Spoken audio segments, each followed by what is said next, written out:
after an ASU convincing victory against Nevada in the first 4 alongside Jake Anderson and Jesse Morrison on the phone. I'm Jeremy Schnell. I cannot believe this just happened, guys. They did it. They won.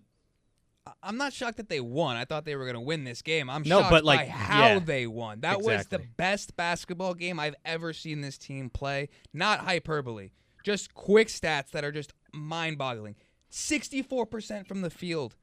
52% from 3. They hit 11 threes. 71% from the line. And I know that's not a great free throw percentage, but for this team, they hit 17 of 24. They got to the line 24 times. The bench had 33. You had 36 points in the paint.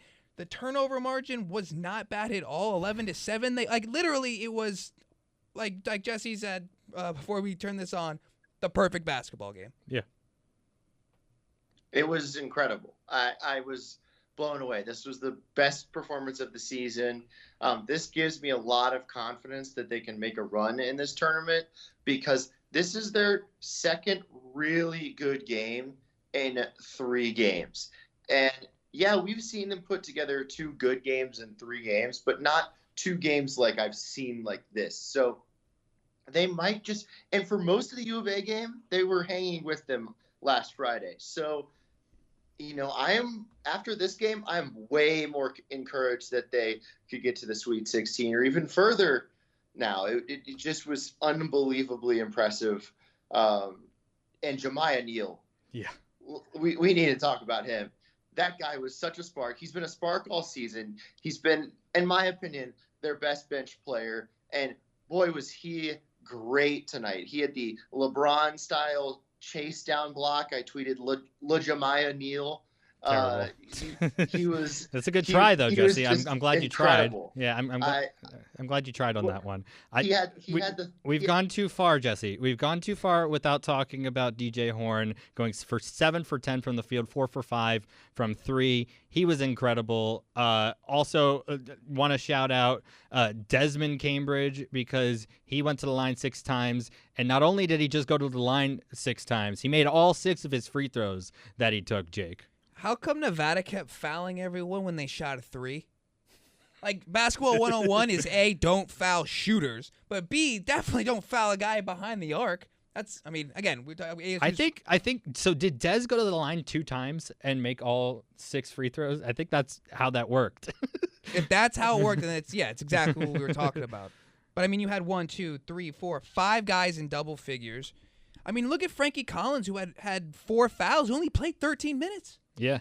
Also, starter sharing the rock was something that we've been talking about all season. 21 assists for this team. I believe we go all the way back to the USC game.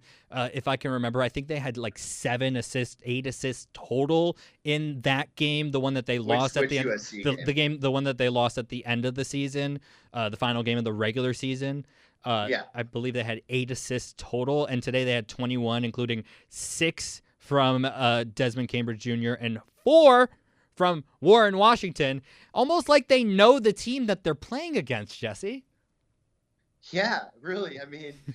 They're definitely familiar with this team, those 2, and it looked like it on the floor. And I just saw this from Josh Swam. He works in the media relations department over at ASU. Sun Devil Hoops shot 63.6% from the field. It's the highest shooting percentage in the 8-year Bobby Hurley era. I just want to that takes me to my next point, which is great coaching job by Bobby Hurley. It was just an excellent coaching job. He had his team ready to go. They did not play any sort of poor offense, any sluggish offense. They were moving the ball. They were finding open men, or they were taking good shots in this game. Excellent job. They were totally prepared. They knew what to expect. And yeah, some of that's probably got to do with Warren Washington and Des Cambridge Jr. But man, they just you got to tip your cap to Bobby Hurley about just how ready he had his team today. And I think they had a chip on their shoulder. I do not think they thought they should be playing in this first 4 because of how many quad 1 wins they had this year and how many quad 2 wins they had this year. I think Bobby probably said something like that. And that got them fired up to just come out there and just kick some serious butt. To the point about Dez and Warren, obviously Nevada is going to have the scouting report on how these guys play, having been there the last 3 seasons. So it should be no surprise. And we saw it early from Warren being kind of a point center with all those backdoors cuts that they had, and then it forced them into a zone defense. But Dez had 6 assists, led the team. Warren had 4, and he was second on the team. Yeah. They understood that they were going to get doubled or they were going to get trapped, and they were going to have to give it to their teammates. And just as Jesse said, Bobby Hurley prepared them exactly what was going to happen in this game. It was a flawless basketball game. I'm just blown away by how well they played. Also, Jesse, before I let you talk, I wanted to ask Jake and you, how many seconds do you think that ASU spent trailing in this game? 0. No, because they were losing after the first shot, and then after the first it was like 3-2, and then after it was 3-2, I think they took the lead, and that was it. Yeah, because they went on a 13-0 run after they were down 3-0. They spent it's like 30 seconds. Yeah, they spent 40 seconds trailing in this game. Wow. Wow. Only 12 seconds tied. And I wanted to ask this of you, Jake. Is the streak continuing for Devin Cambridge and his double-digit streak? I don't know if that ever went away earlier this year or not. The guy the guy I would ask would be Josh Wam, so he would be the number one guy to know. But I do think it did end, right? Yeah, I believe it ended a few games ago. But either way, he was in double digits again, 15 today. I just want to add one more thing about Bobby. I'm just excited to see, the next few years and just how he can elevate this program moving forward. Absolutely. I think there are some people that, are polarized by the way that he coaches and, how he is very emotional about it. But he cares.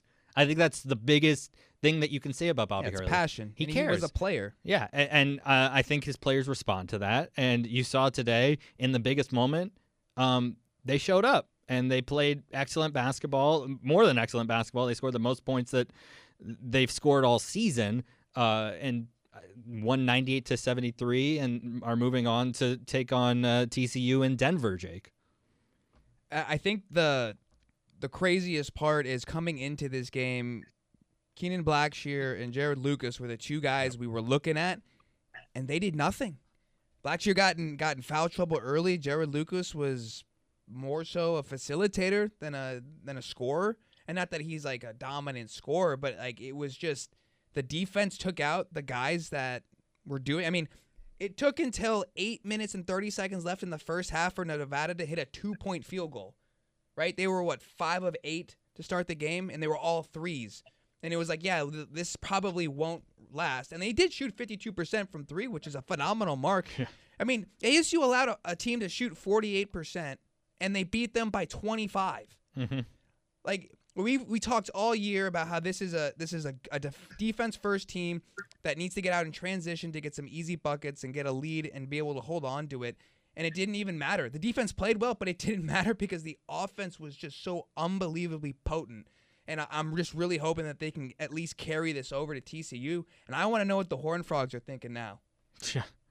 They're probably pretty. I mean, they're rested, right? I think that's the biggest thing that you can say. Yeah. But the problem was with ASU in the Pac-12 tournament, they were on a roll, right? They were playing well. They came off one of their best games of the season against USC, and then they ran into the buzzsaw of Arizona. But I think the biggest thing is they stayed in that game, but their legs got tired. And we talked about this on the podcast last week, Jesse. Their legs were tired. Now getting that extra day of rest, granted, you have to travel to Denver and play in altitude, but I think ASU is very uniquely qualified to be able to come off of quick rest and get right into it again. Also, they're accustomed to altitude. Yep. They play Colorado. They played Colorado earlier this year. It's not like Arizona's at sea level. They're very accustomed to playing in altitude. So I don't think that's going to be a problem. Just with the way they played, I just feel like they're going to have unbelievable confidence, and I feel like they're going to go in and actually beat TCU. Like I think that's going to happen. And the game that we got to watch too on Friday is Let's go Lopes. Gonzaga GCU, because you want the Lopes to win so that you're setting up a college basketball matchup in the NCAA tournament that involves two Phoenix area teams. That would be electric. This city would finally, be a college basketball town, I feel like. And, like I've said, you got to pack Sun Devil Stadium with both fan bases and make it a fun time. I don't know if they'll do that, but that's just my idea. It would be cool. Yeah. As Jesse's been saying all year, making the Sweet 16 is not that hard. It's not. Those are your exact words.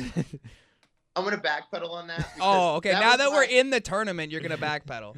That was my take when it was like, oh, you only got to win 2 games. ASU's got to win 3 games, a little bit harder. Which Jake promptly brought up right away when ASU made it to the first 4. He said there's a little hole in your logic because ASU has to play 3 games to get to the Sweet 16. Real quick, Jake, I wanted to get your thoughts. Bobby Hurley Jr. really could have brought us some happiness at the end of the game. Jesse had a conversation with Dave Burns. You can listen to the Burns and Gambo every day from 2 to 6. The Burns and Gambo? The Burns and Gambo show every day from 2 to 6 on Arizona Sports, the local sports leader. So, Jesse, you had a conversation with Dave Burns as he was walking by, and I believe he said, or he alluded to, the fact that ASU would never score 100 points. Yeah. Okay, yeah. So kind of bring me through this. Take me through this whole thing. So I just jokingly was saying that ASU was going to win 100-70. Wow, we were so close. That actually wasn't too far off. And Burnsy walks by me in the office today, and I go, Burnsy, you excited for ASU to win 100-70? And he goes, if ASU scores 100 points, I will have my child name my grandchild Jesse. So that, unfortunately, because of a missed layup at the end by Bobby Hurley Jr., 2 missed layups at the end by Bobby Hurley. So there Jr. will be no Jesse Burns. Jesse Morrison Burns. Yeah, Jesse Morrison Burns, and it could have worked even if Go ahead. Hold on. If somebody has to name their kid after me, it's got to be like Tom Brady, where he's Thomas Edward Patrick Brady. It's going to be Jesse Allen Morrison Burns. Like that's what's going to happen. So you know what? On Friday, I'm going to walk by Burnsy and say, hey, Burnsy, ASU is going to score 100 points. See what happens. You won't. I want to talk a little bit more about this, Jake, because the fact that we were so close to having a little Jesse Burnsy would have been just absolutely incredible. For the rest of the time, we would have just known about this. Also, Bobby Hurley Jr. missed 2 layups at the end of the game. This could have... Yes. Hold on. Do I have to pay child support if this child has my name? No. Because I can't afford Dumb that. question. But I can't afford it. Like, you don't have to worry about it. I'm just wondering. He's curious. joking, Jake. Also, I wanted to ask real quick, Jesse, would you have allowed, if the kid was a girl, would you have allowed artistic license with the name and been okay with him naming the girl Jesse with an IE instead of just an E? Well, I've actually seen some Jessies that are just Jesse that are girls. Yeah. So it's fine. The wedding I was at last weekend, my friend's little sister, Jessie. With an E? Yep. Just an E? Yep, just an E. Just an E. Yep, there you go. So, yeah, either way it would have worked. For the record, Burnsy is not expecting a grandkid anytime soon anyway. Is that for sure, or do we know this? Is it on the record? I mean, Dave Burns tweeted it. My son and daughter-in-law are not expecting. Okay. He also said bet would be a strong word. I would also say that I would have to probably go from the Allen to maybe an Alanis. So, yeah, Jesse Alanis Morrison. Like Alanis Morissette. That would work. See, very close. Very close. Can we talk about TCU before we get out of here? Is that all right with you, Jesse? Yeah, I know a lot about them. Well, senior guard play, of course. That's how ASU won tonight. So Damon Baugh, he's a senior, plays point guard for them. They played Texas tough. Did you watch that game? I did not, but they lost to Texas by 6. Texas is damn good. But they're kind Texas in Final Four. here's the thing. Texas TCU beat the crap out of Kansas. TCU lost by 14 to Oklahoma going into the Big 12 tournament. Yeah, but they advanced in the Big 12 tournament. That was then. This is now. Okay, so what is now? What do you think is going to happen, Jake? I told you already. I'm not talking to you, Jesse. I asked Jake first. See, you didn't put me on camera, so I could. You didn't. I am on camera, but I can't see you guys, so I don't know who you're talking to based off of your facial expressions. Well, if Jeremy. you stopped talking over me, you would have heard me say, "What do you think is going to happen?" Jake. Okay, hey, great grammar, you got it.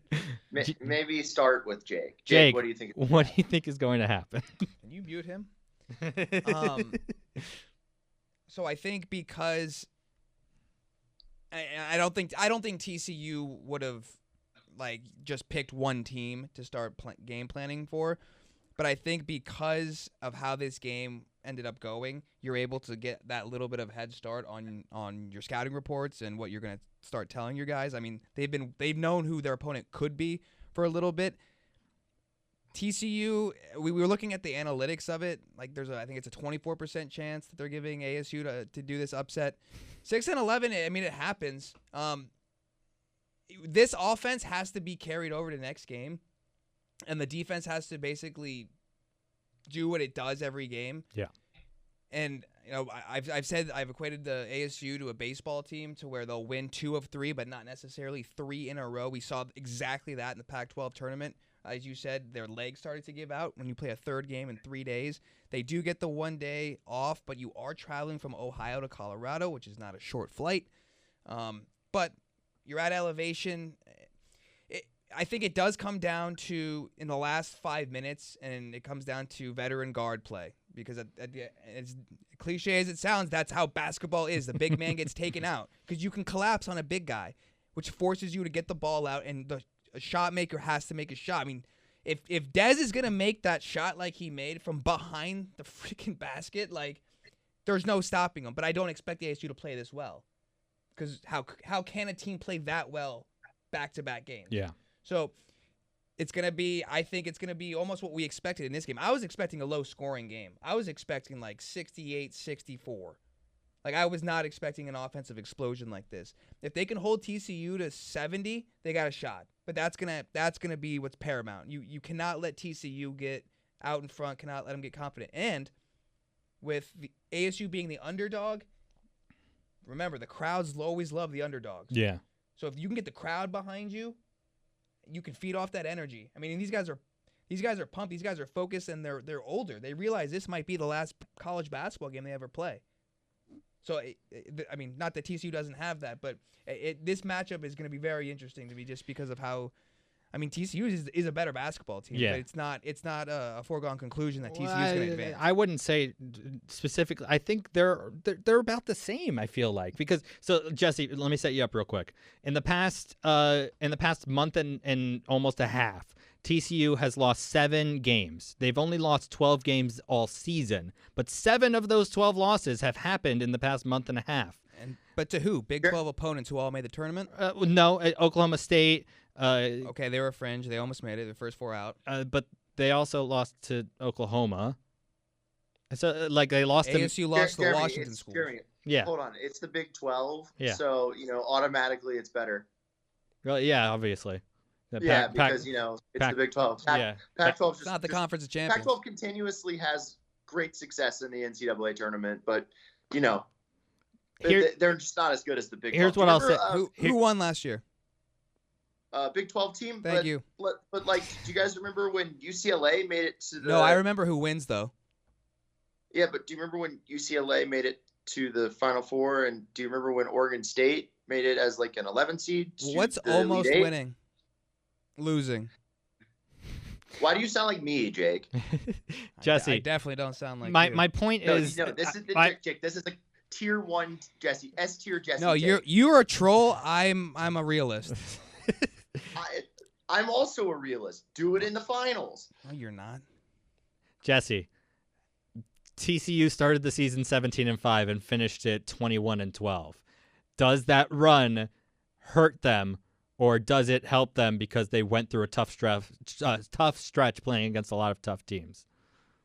Like I said, I think ASU is winning this game. just like, what about TCU is so great? Like you mentioned, they've lost 7 of 12 games. Like it just they don't terrify me that much. Now Gonzaga would, even GCU would, just because there's bragging rights there that go beyond just the NCAA tournament. Sure. But yeah, this team scares me a little bit less than they did before the tournament started. And everybody talked about how TCU is good. Like I've heard TCU is good. TCU is good. I haven't watched. I'll be completely transparent here. I barely watched any or not watched any TCU basketball this year. But like, I just from this performance, I just think it carries over. And ASU has experience playing in Colorado, and ASU is a streaky 3-point shooting team, and the elevation helps with 3-pointers. So, is that true? What'd you say? Elevation helps you with 3-pointers? I didn't know that was true. From a scientific standpoint, the ball would fly farther, easier. Yeah, There's so less like you wind can resistance. pull up from half court if you're open. Sure. Mike Miles is inside it. The Caitlin Clark shot. Sure. Mike Miles is a player that ASU has to watch out for. He's a junior guard. He is shooting about 50% this year. He's having the best year of his career. He is scoring 17.3 points per game. So ASU's got to try and slow him down. They also got, just a bunch of players that can rebound the basketball, which is something ASU seems to struggle with. Not today, obviously. Warren did a good job cleaning up the glass, as well as the other players. They had, 28 rebounds today, and Warren Washington had 5 of those. So not great, but they also forced a lot of turnovers. If ASU can play defense the way that they have in this game and most of the games this season outside of UCLA and one of two halves against Arizona this season, I think that they could come away with a win in this one. They also have to shoot the ball well, which is not something that they can do. They have done in consecutive games very well this season. They have a really good game and then they come back and it's not falling for them. So hopefully it does work for them. Hopefully they stay out of foul trouble. Maybe they can get on the boards. It's a lot to handle with a team that has experience, but they have also lost 7 of their last 12 games, I think it was. So it's going to be one of those wins is over Texas. It's gonna be a tough one. They lost by 5 to Kansas.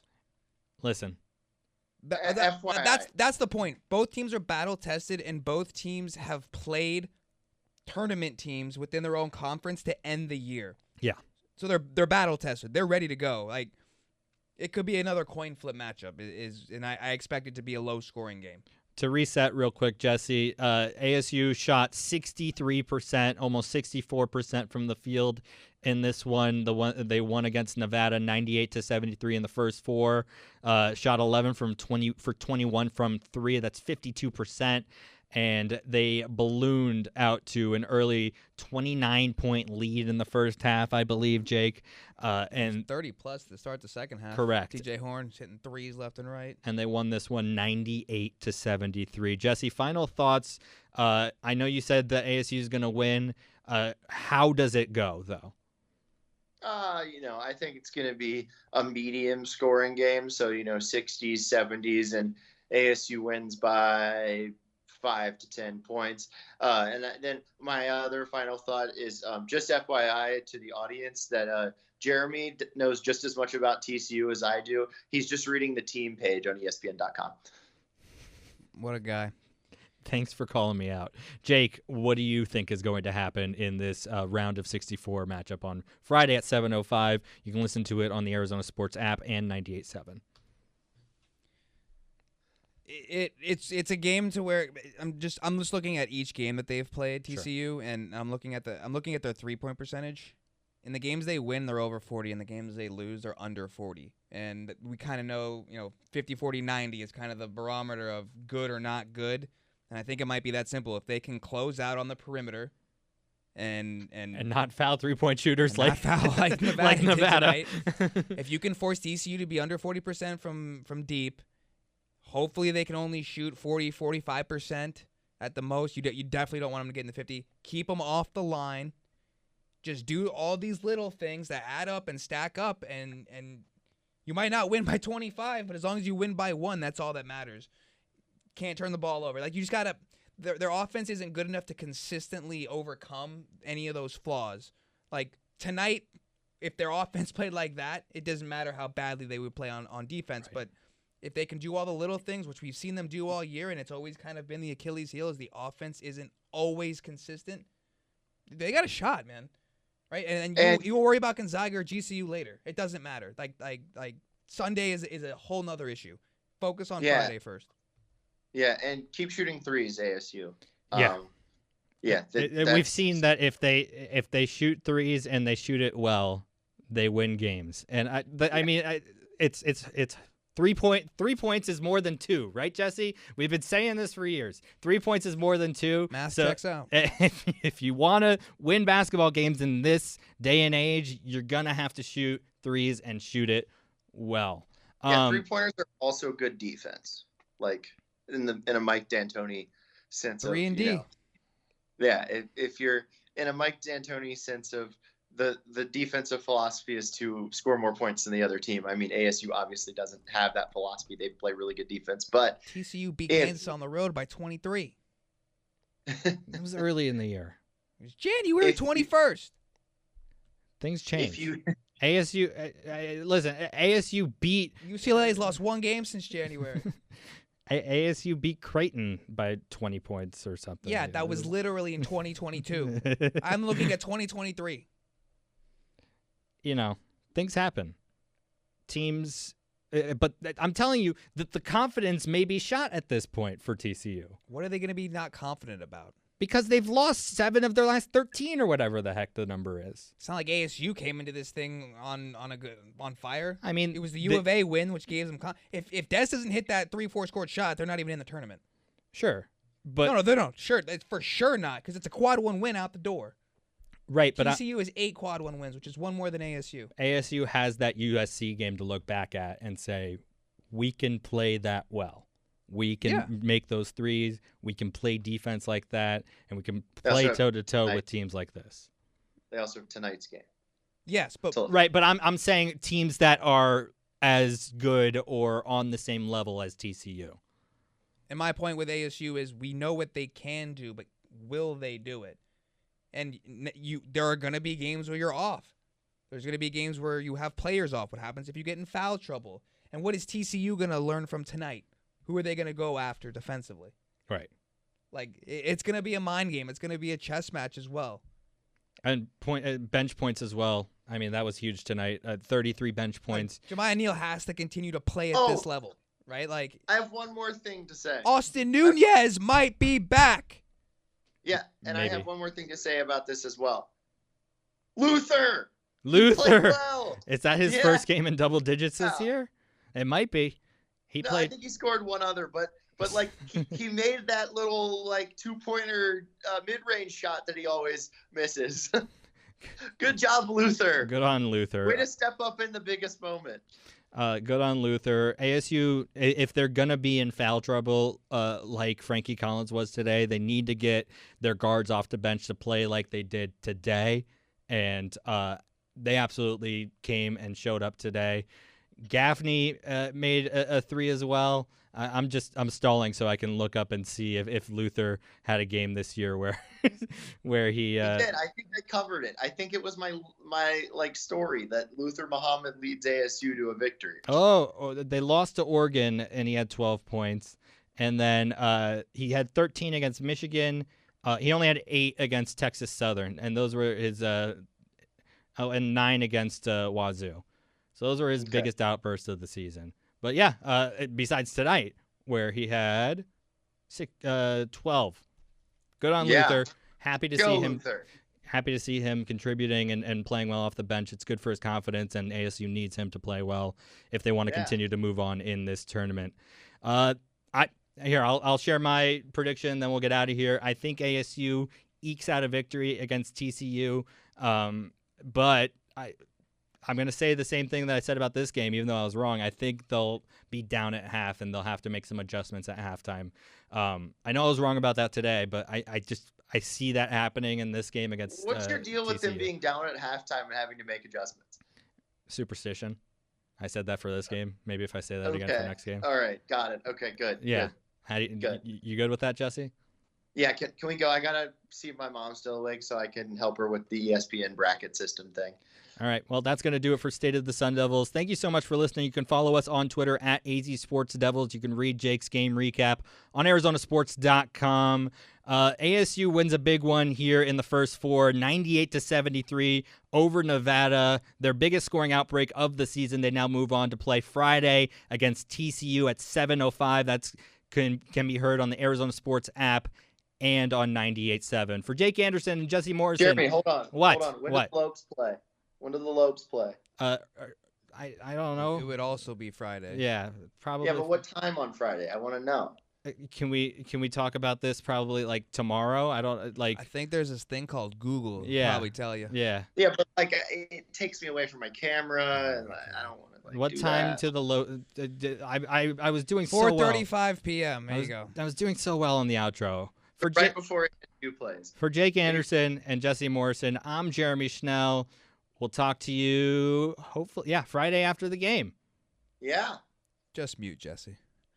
What? Say your ciao. Ciao.